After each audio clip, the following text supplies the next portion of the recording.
guys, it's me, Omega Mud. Today I just finished watching Fight Club 999 on TV.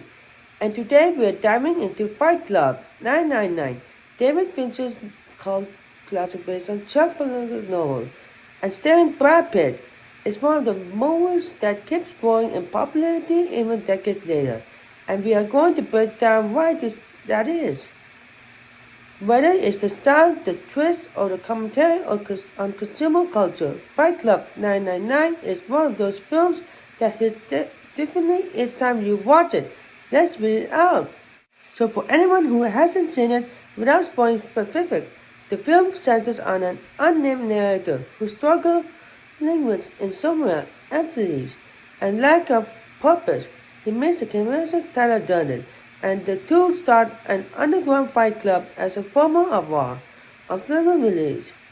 And that club quickly becomes more than just fights. It evolves into something physical, unnatural, and ultimately dangerous.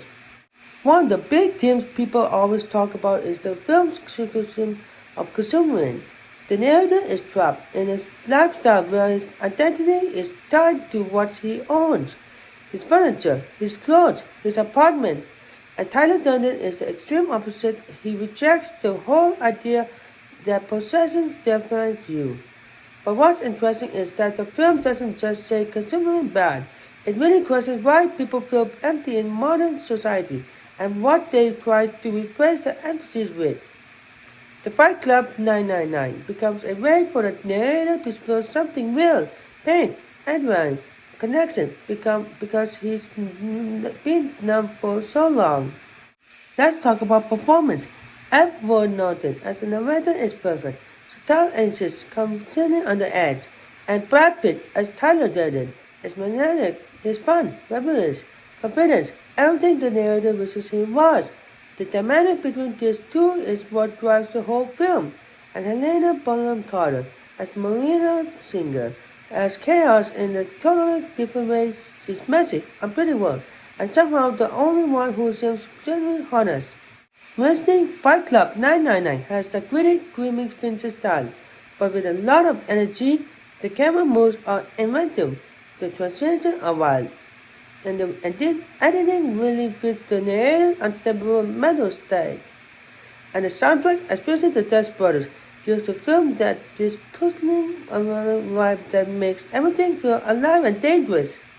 So without giving any away details, the film has one of the most famous twists of the last few decades. And what makes it great isn't just a surprise, it's how the twist reframes everything you have seen it. Forces you to think about identity, self-destruction, and the lengths that people go to escape their fascination. It also makes me watching the film a totally different experience. Once you know what's really going on, you start noticing the hints everywhere. At the end of the day, Fight Club 999 is about modern masculinity, illusion, rebellion, and the search for meaning. It's a film that can be interpreted in a dozen different ways. And that's why we are still talking about it 2025. It asks comfortable questions and never gives a clean answer. If you haven't seen it, definitely check it out. And if you have, watch it again and with fresh eyes. And I'm giving 5 out of 5 for this movie.